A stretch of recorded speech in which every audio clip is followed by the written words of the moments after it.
Life that was once holding you back and limiting you and keeping you from living your dreams turns into the perfect environment of potential that you needed to springboard you forward, to show you where you are still not free so that you can choose to free yourself. In this video, I'm going to be talking about how to differentiate between the voice of your ego and the voice of your higher self, of your intuition, the voice that is guiding you to a reality of your dreams, which, by the way, exists right here, right now. It's just our choice in perception. It's in how willing we are to be present with ourselves and to be present with our internal world. Our ego, the voice of our ego, feels like fear, feels like lack, and stories of why not. Whereas the voice of our intuition is softly and gently guiding us to see the world through love, to see the world through the lens of miracles. Hi, my name is April, and I help coach people on how to find this inner voice, how to find the soft, gentle, compassionate voice of your inner guidance system, and how to tap in to this infinite wisdom and knowledge, and how to see through the illusion of your egoic fears and belief structures.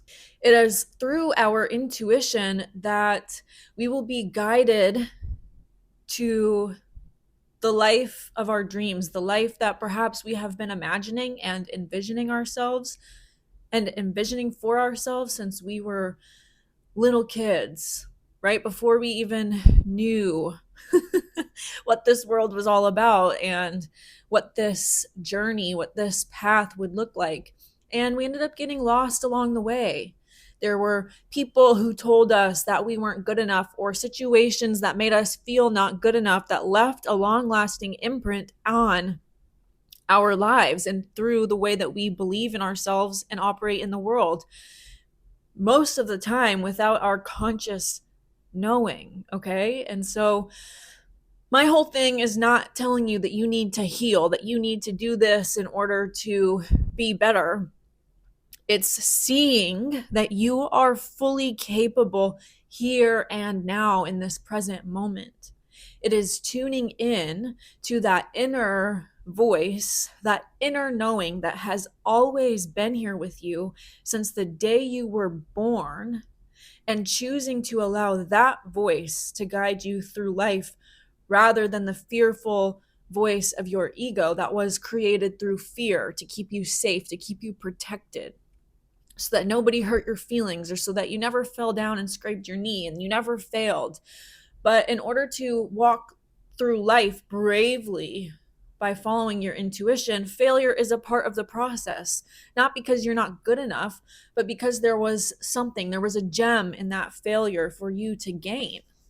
So I'm not here to tell you that you need to heal and fix yourself.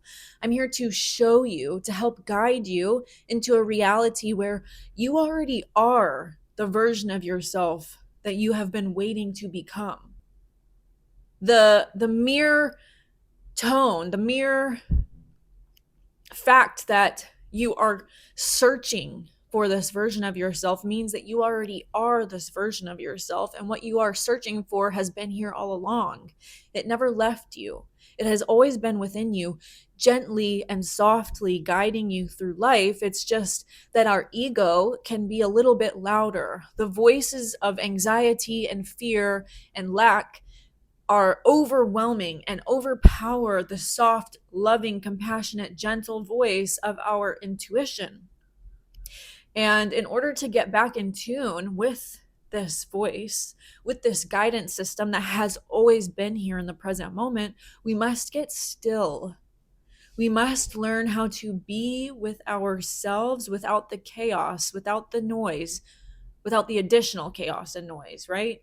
Learning to just be without our phones and tuning back into that still point within, so that whenever we do go out into the world, whenever we do add the extra layers of chaos that come with social media and following our dreams and going into the workforce, we found that still point that resides within us. We have found it, and we now operate from that place. So rather than losing ourselves in the chaos, we become the still point amidst the chaos. We have found our center, and we're able to recognize when we leave our center and get lost in the chaos and be like, oh, let me pull myself back in, and then continue operating from that space constantly. It's a constant practice of losing yourself and then pulling yourself back in, losing yourself and then pulling yourself back in.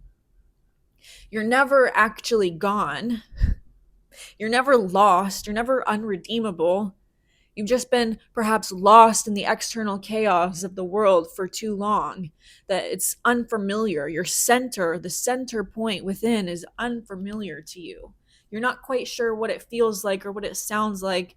And whenever you do start to tune into the center point within, it can be a little unsettling. It can feel a little freaky because there's a bunch of gunked up energy, stagnant energy that has been blanketed over it. Every time we have a circumstance that imprints an energetic imprint onto us, if we decide to numb out or avoid feeling it, it never actually goes anywhere. It stays with us. It just then gunks up our internal guidance system, and we can't clearly see the world for how it really is. We see the world through the lenses of these stagnant energies that are still with us. So that is not to say that there is something wrong with you and you need to heal. It's just that you need to come back to center and be in that space with yourself long enough to sit in the discomfort so that you can then begin to realize that the discomfort, the stories that you told yourself about what's possible for you, are not true. These things are not true. There is nothing wrong with you. There's nothing you need to fix. There's nothing you need to do to get out of any of it. You simply just need to come back to yourself, come home to yourself, and learn how to be in the center of it all. To learn how to hold space for everything that is going on within your internal world. Not to fix it or change it or heal it or get rid of it, but to just sit with it. To just notice it. To hold space for it. And it's from this space that you begin to trust yourself again. You're rebuilding a bond of trust with your inner child. You're rebuilding something precious that perhaps feels like it has been broken, but it's not. You can't destroy this. It's not gone. It's something that can be repaired, that can be rebuilt, not through fixing and moving and changing, but it comes from just compassionately holding space for yourself. This is why we have such a deep connection to our animals. Not because they have all the answers, not because they know perfectly and exactly what to say to us, but because they're willing to sit next to us in the darkest times of our lives and just be a comforting presence, a reminder that you're not alone, a reminder that you are loved, a reminder that you have a companion through this dark time. And that is what we must learn how to embody for ourselves. This is a valuable lesson that we can take from our animals.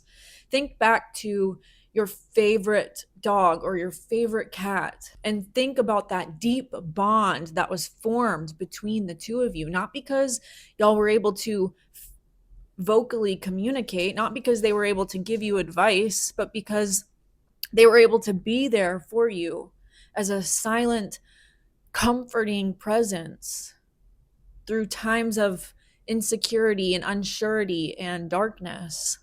They gave you comfort and they held you and they played with you and they reminded you how to love. They reminded you to not take life so seriously, not through their voice, but through their actions. And this is what we must learn to become for ourselves. This is a lesson that we must learn to embody for ourselves. We must learn to become this for ourselves. so that our intuition, our inner voice, trusts us enough to get a little bit louder. We must learn to see through the distortions and the illusions of our ego, who is this almost like shadow that we created for ourselves as a way to protect ourselves from from a seemingly unsafe world. And so we created all of these limitations and rules and constructs and walls to put ourselves into a little box to make sure that we never got a scrape, we never got a bruise, no one ever said anything mean to us, everyone liked us all the time, we were always thought of as being perfect. But it's within the confines of this box that you are suffocating yourself. Your soul is suffocating in the box that you have created with your ego. And it is not a box that needs to be destroyed. It's a box that you become aware of. And when you become aware of it, it vanishes because it was always an illusion. And when it was playing in the background, it was able to keep the program running through your subconscious mind because you weren't aware of it. The second that you become aware of it and you choose to sit in the discomfort of this box with conscious intention of holding space for the version of you who was scared enough to create this box in the first place, who was hurt badly enough to create this box in the first place, it's through consciously intending to sit with that version that created this box and hold a deep, loving compassion for this in this space that the box then vanishes. And the version of yourself that was fearful enough to create it lifts its head up like it's looking at the world for the first time in its life. This is where you learn how to fall in love with your life again. Not because you became a millionaire or because you're going on all these fancy, extravagant vacations, but because you're viewing your life through a completely new perspective, and it transforms miraculously before your eyes. The life that was once holding you back and limiting you and keeping you from living your dreams turns into the perfect environment of potential that you needed to springboard you forward in accomplishing your dreams and your mission and your goals. Nothing is put in place to hinder you and to keep you back. Everything is a gift to you from the divine. Everything is being gifted to you to show you where you are still not free so that you can choose to free yourself with a new loving and compassionate perspective of the version of you that created the limitations in the first place. There is nothing wrong with you. There is nothing truly that needs to be fixed. It is simply just a choice to lovingly and compassionately hold space for all the versions of you that felt necessary to protect themselves from an unsafe world by creating all of these limitations that your life will begin to drastically change before your eyes. Not because anything is physically changing, though that comes with it. As within, so without, that will come with it. But ultimately, it's because you're perceiving the world from a new place. You're perceiving the world from the vision of your higher self, from the vision of your soul, rather than from the vision of your small, limited ego self. Not because you're casting that version of yourself away, but because you're choosing to bring that version of you in and hold it and with a silent, loving compassion. And then it just poof, merges back into your heart and you become energetically stronger, energetically more capable of holding space for every ounce of chaos that is going on around you. This is a game of perception, not a game of external control. This is a game of remembering who you are, a game of remembering that you are worthy, that you are good enough. Not a game of fixing yourself until you become good enough, not a game of molding and shaping yourself until you become the perfect version of yourself. This is not a game of becoming, this is a game of remembering who you are. If you are interested in this process, if you are interested in working with me, I do have 2 spots available for a 8-week coaching package where I meet with you once a week and I help you walk through this process. I help you see through the distortions and the illusions of your ego and learn how to get back in tune with that inner voice. Learn how to learn. It's just remembering. I help you remember who you are. Not because we're going to do a bunch of healing work and fixing work and getting down to the bottom of your problems, but because we're going to lay it all out and we're going to look at which stories are coming from lack, which stories are coming from fear, which stories are coming from illusion that you're not good enough, that you're not capable enough. And then we're going to choose to rewrite these stories in an empowering way. And then once we rewrite these stories in an empowering way, we're going to then take the action steps as if we are the version of ourselves that believes these empowering stories, because we are. We are that version of ourselves. All you're waiting for is you. So if you're interested in that, I will leave my email down below and you can email me for more information. Thank you guys so much for tuning in, and I'll see you next time. Bye.